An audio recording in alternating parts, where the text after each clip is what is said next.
Top of the morning and welcome to our special coverage of the Russian invasion of Ukraine. I'm Olumide Macaulay. The headlines.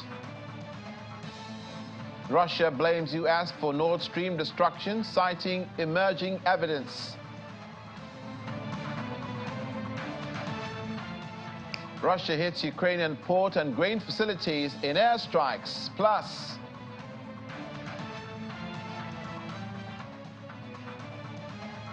Russian Black Sea commander shown working after Ukraine claimed it had killed him.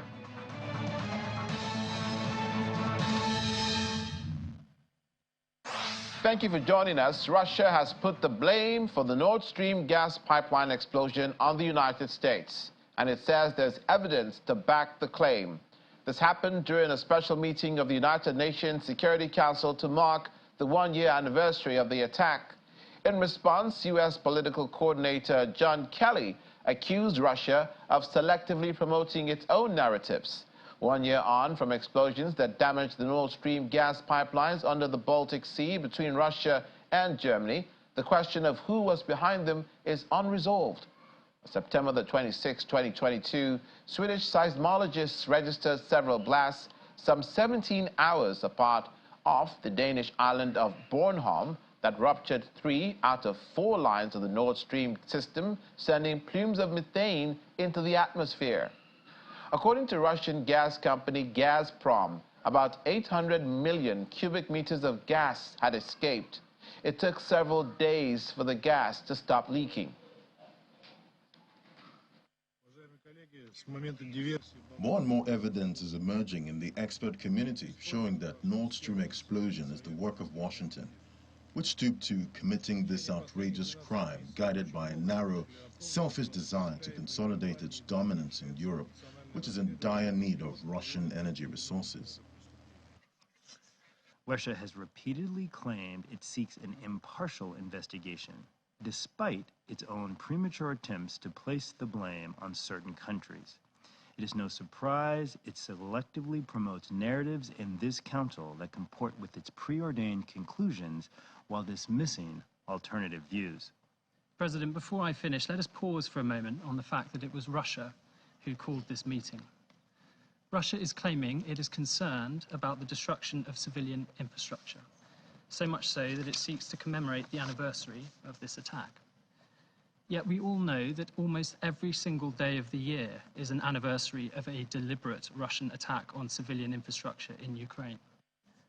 Madam President, Russia's hypocrisy today is nothing new, but it bears repeating. If they are seriously concerned about civilian infrastructure, they must cease their relentless attacks and ensure accountability for the appalling destruction and suffering they have caused.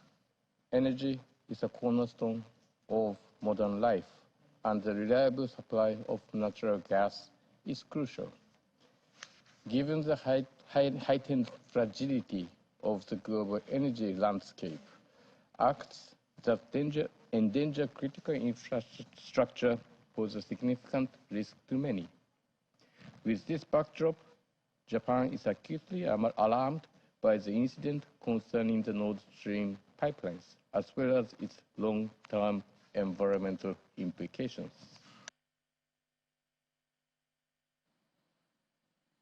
Meanwhile, in an address at the United Nations General Assembly on Tuesday, Canada's ambassador to the United Nations, Bob Rae, conveyed Canada's determination to see justice served, as they put it, in Russia's invasion of Ukraine. Canadian Prime Minister Justin Trudeau has been one of the most vocal supporters of Ukraine's defense against the Russian invasion of February 2022. Since the beginning of that year, Canada has committed over 8 billion Canadian dollars, approximately 5.9 billion US dollars in aid to Ukraine, including over 1.8 billion Canadian dollars, approximately $1.3 billion in military assistance.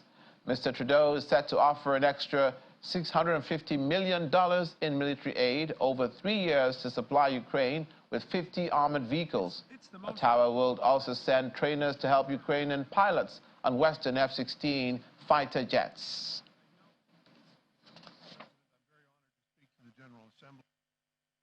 What remains the greatest threat to global peace and security today? And there's no getting around it, there's no avoiding it and not calling it for what it is. and that is Russia's full-scale invasion of Ukraine. We wake up every morning, our time, to the news of which city has been bombed, which children have been maimed, which communities have been destroyed. The Charter clearly commits us all to end the scourge of war. Those are the first words of what we are determined to do. The Russian Federation signed the Charter. And yet, despite that signature, for 580 days, the Russian Federation has waged an illegal and an immoral war of aggression against a fellow member of this organization, Ukraine. The Russians went to the International Court of Justice and said, no, it's not an invasion, it's self-defense. We're exercising our jurisdiction under Article 51. And besides, there was a genocide caused by the Ukrainians. And the only problem with these arguments is the court has looked at them and said, no, it's not true. This is an invasion of one country by another country. It's the most fundamental breach of the Charter one can imagine. The costs of this war are staggering. There's, first of all, the unimaginable costs counted in lives. Thousands and thousands. Hospitals, schools bombed, people displaced, children abducted, forcibly deported. President Zelensky was right when he said it's a global natural disaster. And it is a war that has been started by Russia, and Russia can end it. Russia could end it right now by simply saying it's over and pulling its troops back. End of war. There'd be no invasion of Russia. It's over. Peace would come. People say they want peace. Tell that to the Russians. They're the ones who can create peace with a snap of a finger. Now, meanwhile, Russia has hit Ukrainian port infrastructure and grain storage facilities in an overnight drone strike on the grain exporting district of Ismail. According to authorities, 2 people are hurt. A border checkpoint building storage facilities and more than 30 trucks and cars were also damaged. Operations at an international checkpoint have been suspended and vehicles are temporarily being rerouted.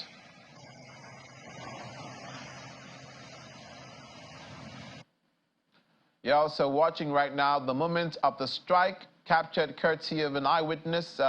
Footage from a ferry crossing from Ukraine to Romania near Orlivka, west of Ismail, showing several large explosions and anti-aircraft gunfire. The 2-hour attack is the latest strike on Ukrainian grain and port facilities since July, when Russia quit the grain deal that had ensured safe Ukrainian shipment via the Black Sea to help combat a global food crisis. Ukrainian President Volodymyr Zelensky is complaining that sanctions on Russia are not sufficient to halt its aggression and vowed new Ukrainian action against what he calls the terrorist state. Speaking in his nightly video address, Mr. Zelensky says Russia must be made to feel the losses as long as the conflict continues. Now, the commander of Russia's Black Sea Fleet, one of Russia's most senior Navy officers, Admiral Viktor Sokolov, was shown on Tuesday attending a video conference a day after Ukrainian special forces claimed they'd killed him. In video and photographs released by the Russian Defense Ministry, Admiral Sokolov was shown apparently taking part in a video conference with Defense Minister Sergei Shoigu and other top admirals and army chiefs. Ukraine's special forces say that killed Sokolov, Moscow's top admiral in Crimea, along with 33 other officers in the missile attack last week on the headquarters of Russia's Black Sea Fleet in the port of Sevastopol.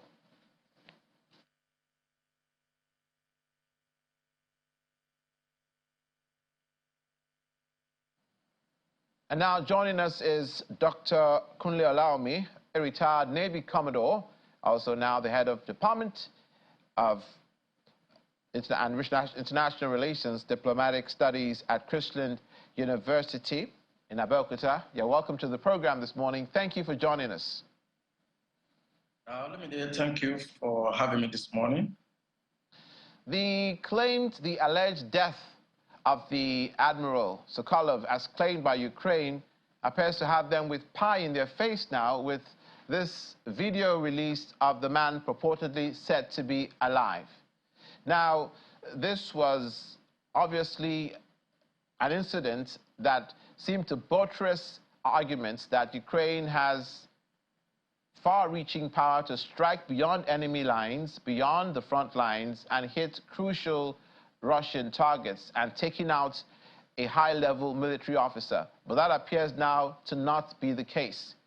Were the Ukrainians too hasty with their intelligence to claim that he died?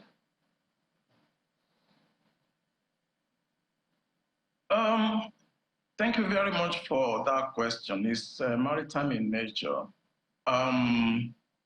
We have to be careful at this phase of war because this is the propaganda stage of war. When the combatants are getting weary, getting tired, you get all sorts of news and claims by both sides. Usually, psychological oppression is at the best at this point, you know, the issue of morals and morale. So there's no doubt that the Ukrainians maybe seem to be listening to me when I reacted to your question last time, that I wonder why they've not been hitting the Russians where it pains them, and why they've not been actually attacking strategic installations, you know, in Russia, particularly in Crimea. And I think the NATO forces also must have been advising them to give them some food for thought, because if you look at what is happening in the United States now, there's a lot of hue and cry about the spendings of the United States. The civil society in the United States are getting worried about the spendings. Also, the Ukrainians and the NATO should also give the Russian population a cause for concern. And what they can do is what they have started doing now. Instead of actually bogging themselves down around the Donbass, but they should hit more strategic installations in Russian territory and give them a cause for concern, so that the population in Russia should start feeling what the Ukrainian populations are also feeling in Kiev. So I think they are doing well. But we have to be careful of propaganda. From your question, I'm very sure that the target was the leader of that group. But I think the intelligence failed because they're supposed to at least have a spotter around that place before they launch the missiles, to be sure. They're supposed to be very sure that the commander was in the building before they launch the attack. I also know that maybe they got some help from NATO surveillance aircraft, you know, that actually directed the missiles accurately. But unfortunately, they were not sure the commander was there when that happened. That could have been a very huge blow to Russia if the commander was killed. What you're suggesting, as in the Ukrainians hitting more strategic Russian targets beyond enemy lines, is a military solution to this conflict, as opposed to a diplomatic solution to this conflict.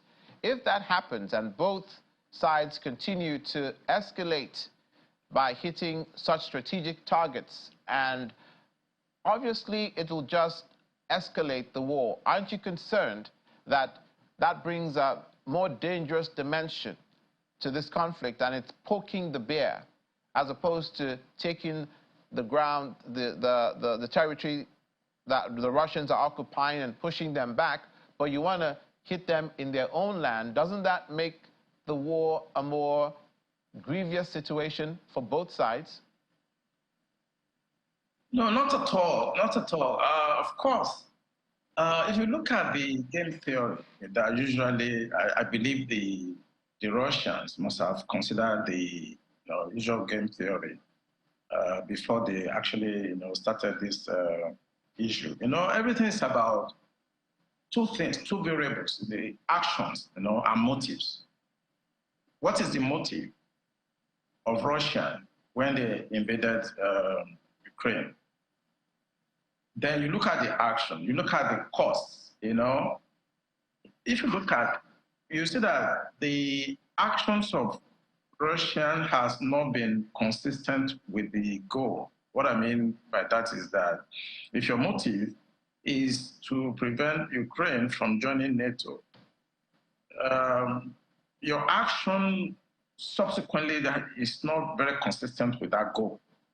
Issue of genocides, you know, issue of war crime, crime against humanity.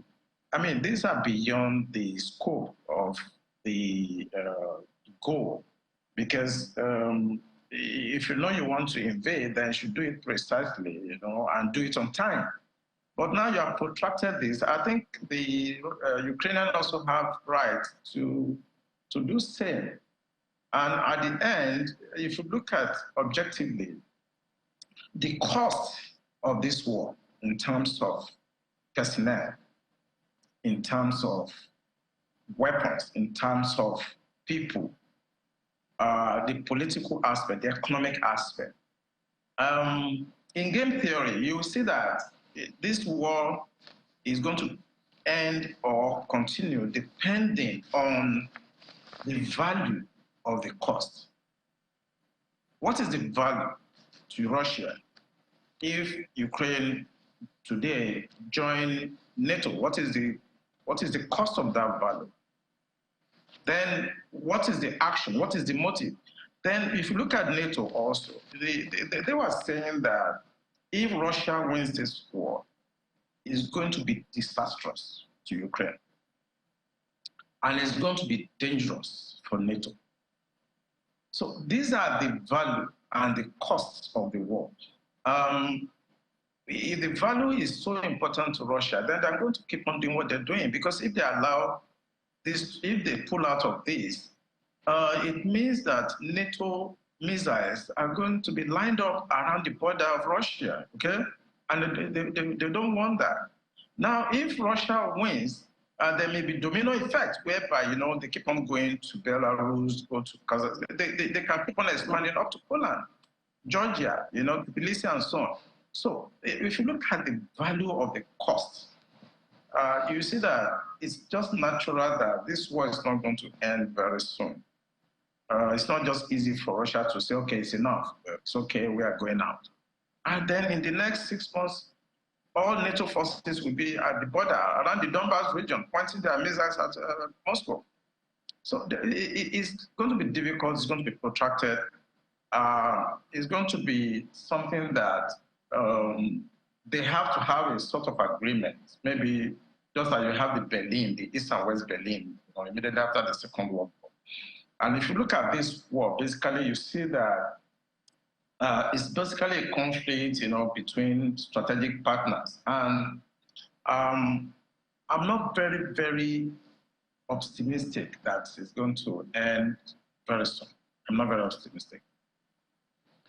The alleged Nazification of Ukraine by the Zelensky government is one of the reasons propounded by Russian President Vladimir Putin for their invasion of Ukraine. As that has happened and occurred, now that the Speaker of the House of Commons of Canada honored a former SS man who was a Nazi in their House of Commons, giving him 2 standing ovations, for which reason that Speaker, Anthony Rutter, has now resigned. The SS and the Gestapo and the different units in Nazi Germany were notorious for infernal crimes. And it was very surprising that a man of the Speaker's stature didn't do the research or didn't know that this 98-year-old former Nazi person was actually a Nazi person. Your thoughts? Yeah, in war, a lot of things happen, and I believe that whatever you see are just at the tactical arena. You know, war is actually in 3 phases. You have the political, the strategic, and the tactical. You can also break it down to 4, maybe, want to look at the operations. So there are different tactics, intelligence operations that happen. And I think it's just part of the things. You know, if we look at during the Second World War, the Russians, I mean, the Soviet Union then, I think they had the dealings of what I consider to be a war of attrition. You know, like a game theory war of attrition with Napoleon. During these skirmishes, a lot of things happened. And if you look at the Second World War, the Soviet Union also, they did the same. That's conducting a war of attrition against Hitler. And even though, I mean, it made the war to be protracted, but at the end of the day, the Russians, they won that war somehow with the Allies, you know. What you're seeing is about the issue of intelligence, spy mission, accusation, counter-accusation. As I said earlier, this period of propaganda where ambiguity continued to increase or decrease, and people tend to react to what they see on the media. The actual thing that goes on behind is often different from what we see. So if they say somebody is a Nazist, yeah, anybody can claim that. And what is the importance today of the issue of Nazism? I mean, something that was promoted during the Second World War by Hitler, and the Germans themselves are very, very shy when it comes to trying to tag them as Nazis. So I think the Russians are just using this as propaganda, and sometimes people fall victim of it. And it's not very, very relevant as to what is going on the ground.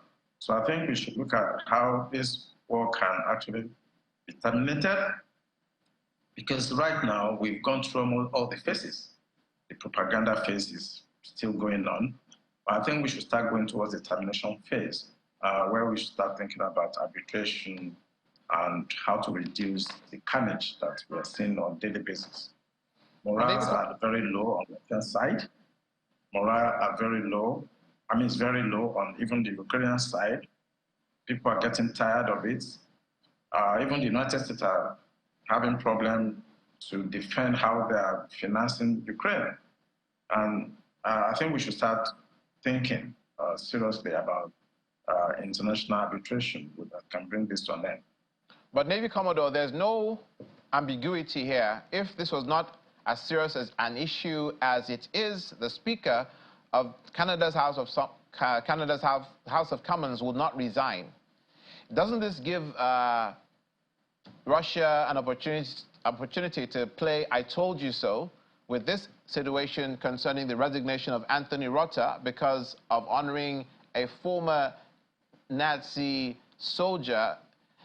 You said it's a long time ago, but it's deeply offensive to all the countries where all the millions of people that died as a result of the evil of the Nazi regime. And also concerning Hungary, who are now saying that they may not support Ukraine even as much as they have, or they're going to be more on the sidelines now because they're claiming that Ukraine isn't treating ethnic Hungarians in Ukraine properly. So Viktor Orban has said that. And it also comes on the heels of the issue concerning Poland and Ukraine Ukraine taking Poland to WTO, to which Russia quickly jumped on the bandwagon of criticism to say that there's no way this conflict will continue without Europe having conflicts within herself, outside their conflict with Russia. So is it important for these countries to take incidents into consideration as this conflict continues? Yeah, I'm very concerned about some of those things you've mentioned. I'm very concerned because, you know, for Poland to say that they are no longer going to support Ukraine, for me, I think it's foolhardy. Because Ukrainians took them to court for issue of grain deals. What do they expect Ukraine to do if you cannot use the Black Sea to transport your grain? And now you are dumping your grain in Poland, and if the farmers in Poland are getting really, annoyed that, prices of grains are dropping. And these are not things that should cause animosity between Poland and Ukraine. Maybe there are other undercurrents, I don't know. In the case of Hungary, Hungary has never, from beginning, really support what was going on in Ukraine. They have basically been pro-Russian. If you look at the issue of gas, boycott, the economic sanctions, Hungary has always, behaved as if they are supporting Russia in the first instance. So the action of Hungary, they have not really been there for them. But I'm worried about Poland and the skirmishes that is going on between Ukraine and Poland right now. Poland is a frontline state, and if they look at it, the Ukraine is like a buffer. But now let's go to the issue of Nazis and the issue of somebody resigning. If that happens, what we just narrated, if it happens in Nigeria, I think they are going to throw a party. Nobody is going to resign. People resign for various reasons, and I don't even see the logic, after the Second World War and what happened. Look at what is happening in 2023, where the Germans themselves are fully behind what is going on in Ukraine. They are supporting Ukraine full-time against Soviet Union, former Soviet Union. Now somebody in Canada is resigned because he entertained a Nazi. Can you look at the contradiction? So I think there may be other reasons. And also let us understand that this is where the intelligence agencies in all fronts are extremely busy. The CIA, the KGB, the MI6, this is when they are very busy. So outside the front line, the operational zone, there are so many things that are going on under. And this can be sort of blackmailed by the KGB or GRU to actually make the allies, NATO allies, to implode within themselves. We can see that there's some skirmishes between the allies. So it is in the interest of Putin to put asunder whatever NATO has, tried to put together. So these are very active intelligence activities that are going on behind.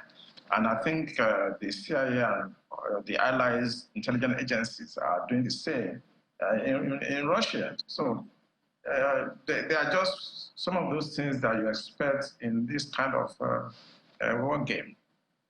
Well, I must say that one of the reasons that it's so deeply offensive to all the countries, even especially supporters of Ukraine, is that Nazi Germany, that is Hitler, and that regime were responsible for the death of 6 million Jews. 6 million people murdered, raped, destroyed, pillaged, and aside from all the other millions of people and soldiers that died because of the Nazi regime. So that's why it's very offensive. But let's turn our attention now to the war situation in Ukraine as it stands. Are you confident that Ukraine will be able to keep up this counteroffensive up till next year? Yes, they will be able to continue to do what they're doing for as long as possible. If you look at the balance of terror, balance of war between the two sides, if you isolate Russia, you see that they can produce more weapons to sustain this war faster than even the United States. However, when you have the NATO and their allies supporting this war, it's going to be bogged down to resources, funding, and the will to continue to ensure that Russia is weakened at the end of the day. So as long as the NATO allies are not fighting, as they're beginning to do, they will continue to support this effort. And Ukrainians will continue to fight almost indefinitely, because the point in game theory is that when you weigh your action and the cost, the value, sometimes one of the combatants may have to pull out and the other will win. I think NATO is prepared to continue to sustain this effort because of what the secretary said during the UN meeting, that it's going to be very disastrous for Ukraine to lose this war, and it's going to be very dangerous for the allies if Russia wins in Ukraine. So where they're going to meet up is difficult to fathom at this point. But I think we should start looking at the Black Sea and the Crimea region to see whether some sort of agreement, compromise can be made there.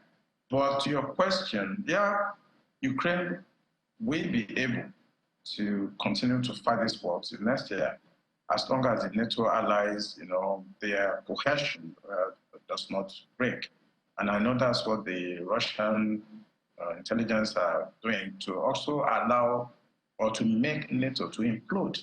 If they implode, then it's all over. If you blackmail them for entertaining Nazis and maybe somebody is taking somebody to court, and Poland is angry that if they keep on giving them weapons, they have to defend themselves. How can you defend yourself against Russia if they can break through Ukraine? So it's common sense for Poland to continue to support whatever is happening in Ukraine so that they don't defeat Ukraine. Once they defeat Ukraine, then the boundary is going to, to extend to Poland. So Poland should continue to support. Hungary, I really don't like their approach to this war. It's either you are here or you are not there. If you are with NATO, then stay with NATO.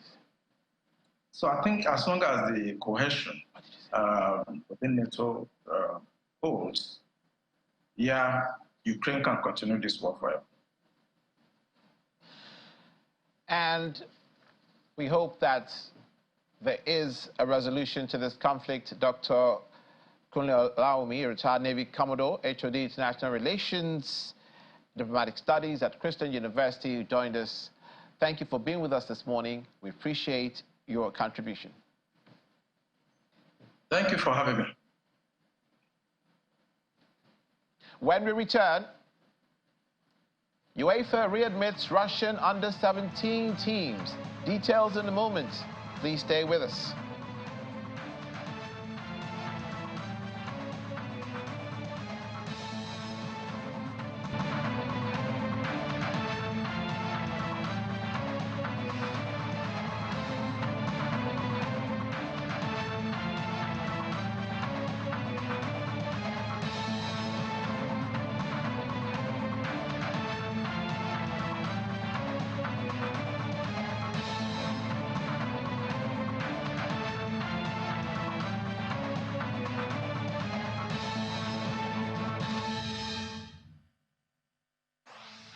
Welcome to the second half of today's coverage of Russian invasion of Ukraine. The Speaker of Canada's House of Commons, lower chamber, has indicated he will quit a few days after he publicly praised a former Nazi soldier in Parliament in an incident that Russia claims helped justify its war on Ukraine. Anthony Rota told legislators he had made a mistake by inviting the ex-soldier Yaroslav Hunka, 98 years of age, to attend a session in the House honoring Ukrainian President Volodymyr Zelensky last Friday. Mr. Rota publicly recognized Mr. Hunka, calling him a hero. Speaker's position rapidly became untenable after it emerged that Hunka, who received 2 standing ovations from lawmakers, had served in one of Adolf Hitler's Waffen-SS units during World War II.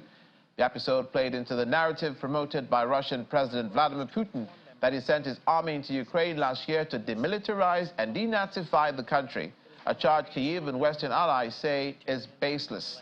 By you, my peers, to serve as the Speaker of the House of Commons for the 43rd and 44th Parliament. I have acted as your humble servant of this House, carrying out the important responsibilities of this position to the very best of my abilities. The work of this House is above any of us. Therefore, I must step down as your Speaker.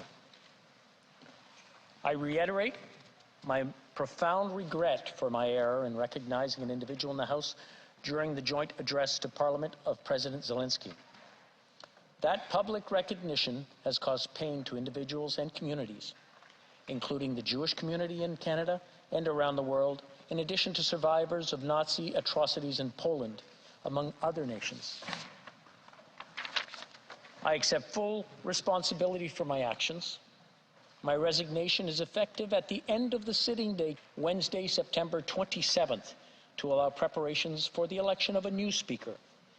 Until that time, the Deputy Speakers will chair the House proceedings. European Commission President Ursula von der Leyen and Czech Prime Minister Peter Fiala have met in Prague to discuss energy transition and migration policy. During a joint press conference, von der Leyen announced the EU will provide an additional funding of 2.2 billion euros to the Czech Republic as part of the bloc's economic recovery package. This includes an extra 736 million euros for the country's energy sector affected by the war in Ukraine. Fiala emphasized the importance of nuclear energy as one of the preferred sources of green energy for the Czech Republic, helping the country meet its climate targets. First and foremost, Repower EU. Repower EU is Europe's roadmap to energy independence as a response to the energy crisis unleashed by Russia. And indeed, I'm very glad to announce that we have approved today your revised Next Generation EU plan, including the new Repower EU chapter. The revised plan brings now 2.2 billion euros in additional funding for Czechia. We want indeed to support member states in managing migration effectively and humanely. We are going to see how we can help Czechia in this context. In particular, because you have welcomed Ukrainian refugees, we have proposed a very targeted increase of 15 billion euros specifically to help member states manage migration, like, for example, Czechia. These 15 billion is part of our proposed revision of the so-called multi-annual EU budget. We are, of course, open to discussing potential improvements to our proposal, but ultimately our support to Czechia and other member states depends on our capacity to agree on a revision of the EU budget. Otherwise, there simply won't be enough funding available, and therefore I'm very grateful that I know I can count on Czechia's support in driving forward the discussion in a constructive manner.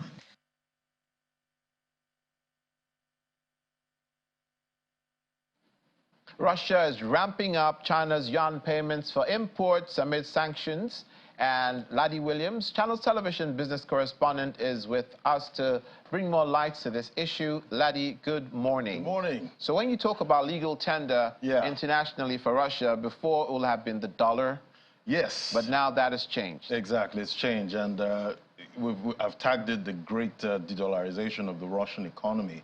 And data, from trade in Russia is showing that that is already happening, gradually, even though, most experts and analysts have said that it will be difficult, moving away from the US dollar when it comes to global trade. But at the end of the day, when you're kicked out of the global financial system, then definitely you have to find ways around it. And one of this is we've seen yuan trades in Russia that has increased. The Chinese yuan. Sorry, help us to break it down. So what this means is that people that want to import stuff from Russia, and you pay want them to pay for it. You pay them in the yuan, the Chinese currency. Exactly, instead of the dollar. Then the Chinese currency is converted back to the ruble. Exactly. So you have direct, swaps there for yuan. So that's for, countries that actually have direct swaps with the People's Bank of China. Okay. So once you're, one of those a friendly country again, to Russia, talk about countries like Mongolia, Tajikistan, those countries, have, a swap, a yuan swap with the People's Bank of China. Okay. So it makes it easier, when they're trading with a country like Russia that's heavily sanctioned and excluded from the global financial system. So we've seen, yuan trades rise about 20% in 2022. That's in Russia, compared to about 3%, the year before.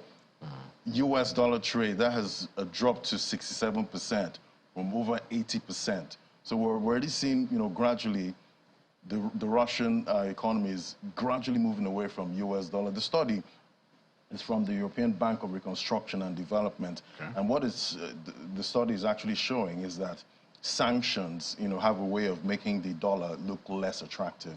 So that's what we're seeing, right now happening in Russia. And they're saying this might be a trend, going forward, because most of these countries are not happy with each other. Yeah. And sanctions usually follow. Are there long-term implications for the dollar?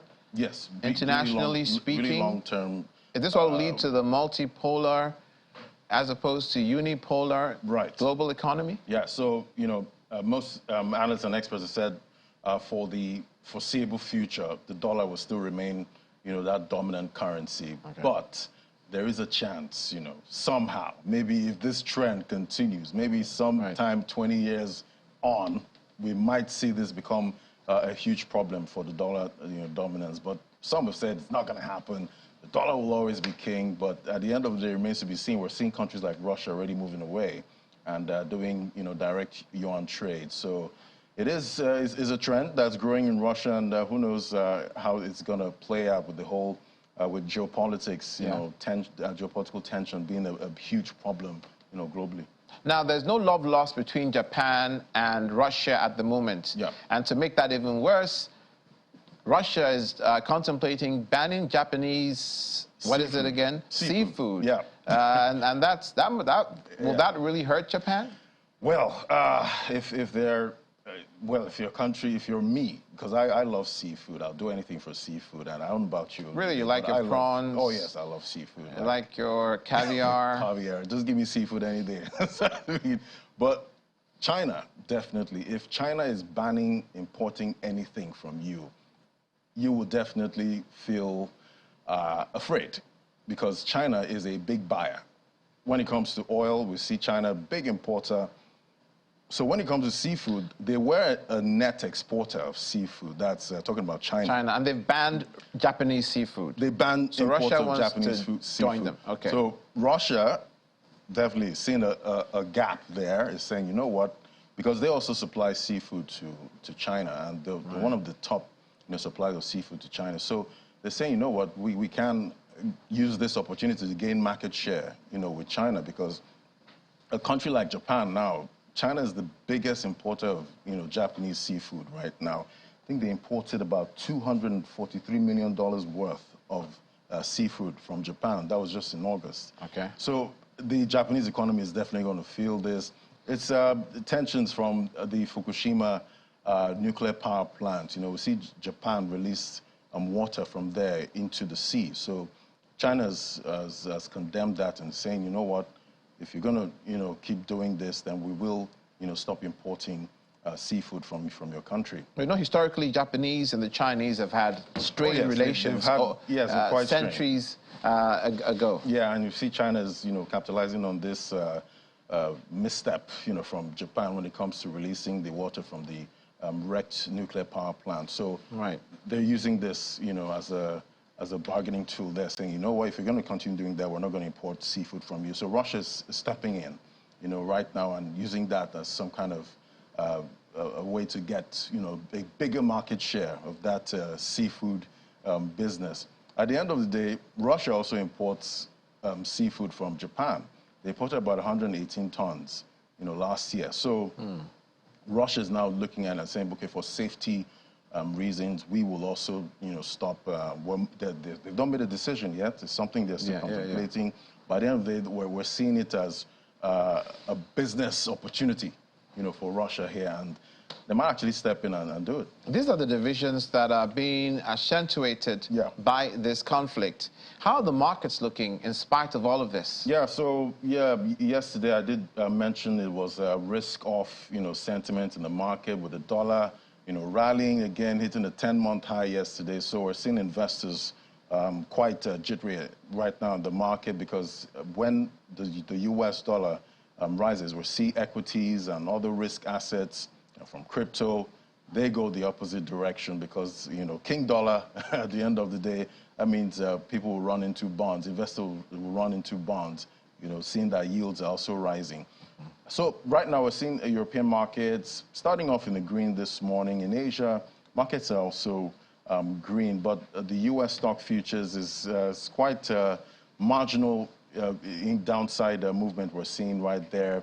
In the crypto market, the sentiment is still fear, right now. And in the oil market, we're seeing WTI back above that $90 level. Brent is heading towards $93, $94, this morning. So now from demand issues that we had yesterday in the market, now it's supply issues are back again, and now we're seeing the prices rising again. Definitely back here in Nigeria, the oil marketers tell us that, we should be afraid when oil prices go up there. Even though, the government will be happy, more revenue. We're not meeting our quota for oil production, so definitely we're not getting what we should be getting, in the global market. But at the end of the day, oil prices is good. Oil prices going up is good for the government, more revenue, but it's bad for us, we that have to go to the pumps and buy fuel. So at the end of it, we're seeing oil prices rising again, and you know how it is.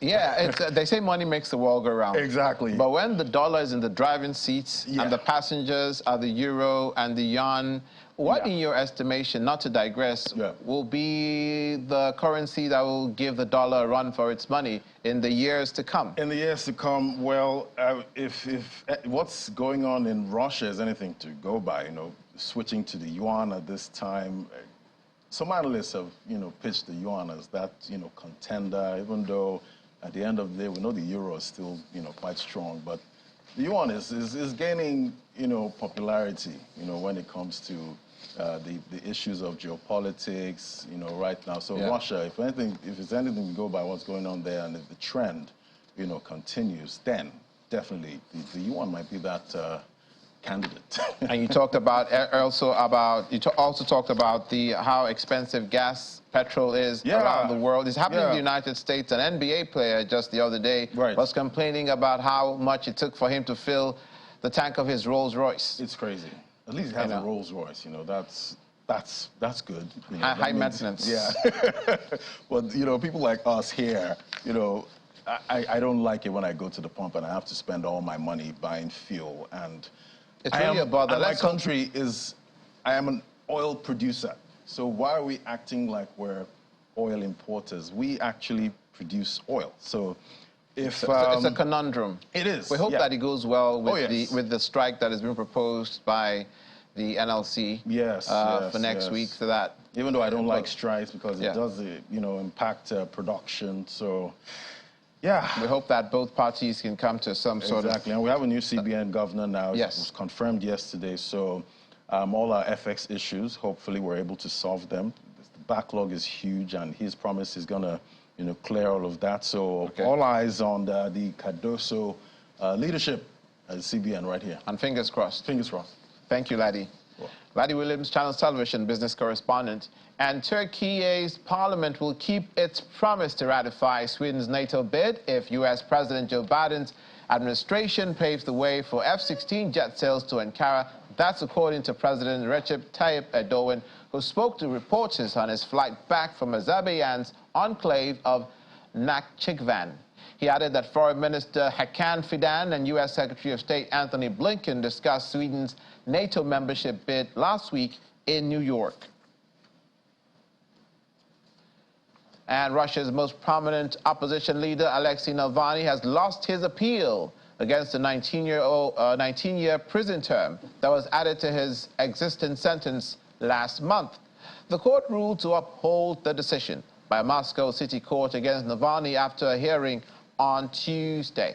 In spite of protests from his lawyers, the proceedings were closed to the media. Apart from the reading of the verdict, the defendant took part by video link wearing a black prison uniform. And finally on the program, the Union of European Football Associations, UEFA, is readmitting Russian under-17 football teams to European football competitions while the senior teams remain banned. UEFA Executive Committee reached the decision because it believes children should not be punished for actions whose responsibility lies exclusively with adults. Statement said that the Russian under-17 teams could be reinstated to events even if draws have already been made. They are to compete without any national symbols, however, and not on Russian territory. Well, the football teenagers in Russia will be celebrating that development, and that's where we leave it for today's coverage of Russian invasion of Ukraine. I'm Illuminated Macaulay. Thank you for watching, and have a good day.